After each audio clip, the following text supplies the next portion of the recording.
Je fais ici des briques faites avec du sable et de la bouse de vache, comme l'ingrédient adhésif. C'est un matériau local qui vient à côté des briques en terre ou en argile. C'est des briques creuses de 12 fois 20 fois 40 cm. C'est des briques dosées à 800 kg par mètre cube. Dans une brique, on a 1,6 kg de bouse de vache, moins d'1 litre de sable, moins d'1 litre d'eau.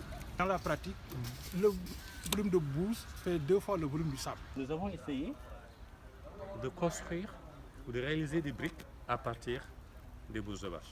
Ce n'est plus la brique traditionnelle faite avec des caisses en bois, mais c'est une brique classique que nous trouvons dans la rue, donc avec les mêmes moules. Et nous avons réalisé, disons, des agglos qui sont faits à partir des bouses de vache. Bien sûr, mélangés avec de la terre. Et nous sommes vraiment dans ce qu'on appelle les éco-constructions. Donc, c'est des bio-constructions que nous sommes en train de lancer. En milieu rural, de façon générale, et dans les zones d'élevage en particulier, il y en a énormément. Et on se rend compte, dans ces endroits-là, on est souvent confronté à des problèmes de chaleur, à des problèmes de construction, parce que les gens habitent dans des huttes, et souvent à tout un tas de problèmes que nous croisons en milieu rural, de façon générale. Nous travaillons depuis quelques années dans la valorisation de notre environnement. Le principe est de ne plus rien jeter, de tout transformer. Il faut moins d'eau, c'est ce qui est aussi un avantage. On n'arrose pas et par la suite, une fois que c'est sorti, on laisse sécher au soleil seulement, on n'aura pas besoin de revenir dessus, parce que la bouse de vache, plus c'est sec, mieux c'est.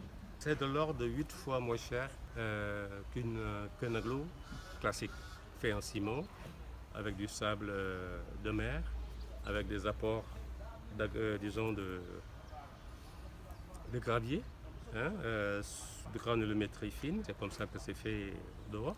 On va essayer de trouver les bons moules adaptés à ce type de construction également, parce que ce type de construction, on ne peut pas utiliser les mêmes moules.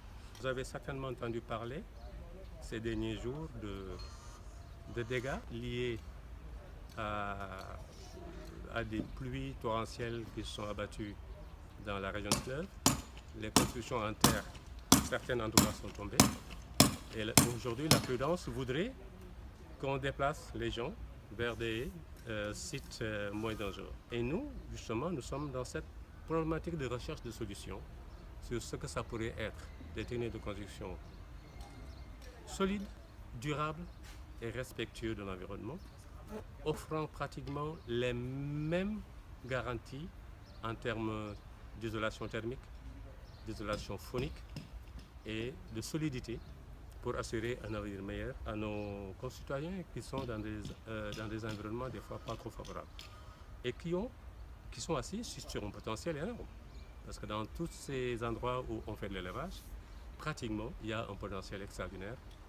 Ça peut être des habitats humains, ça peut être aussi des habitats, des enclos, comme ce que nous avons fait ici. Ça peut être des abris, des bergeries, ça peut être, au lieu de faire des bergeries en ciment, transporter le ciment de Dakar à je ne sais pas où.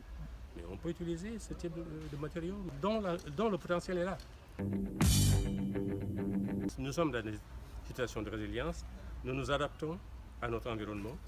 Nous sommes dans des environnements agressés. On a besoin de techniques qui nous permettent, là où nous sommes, de réaliser des ouvrages adaptés à notre environnement. Nous sommes en milieu rural, nous avons le potentiel, nous avons la technique. Il suffit juste d'appliquer pour arriver à avoir des adaptations au changement climatique de façon générale.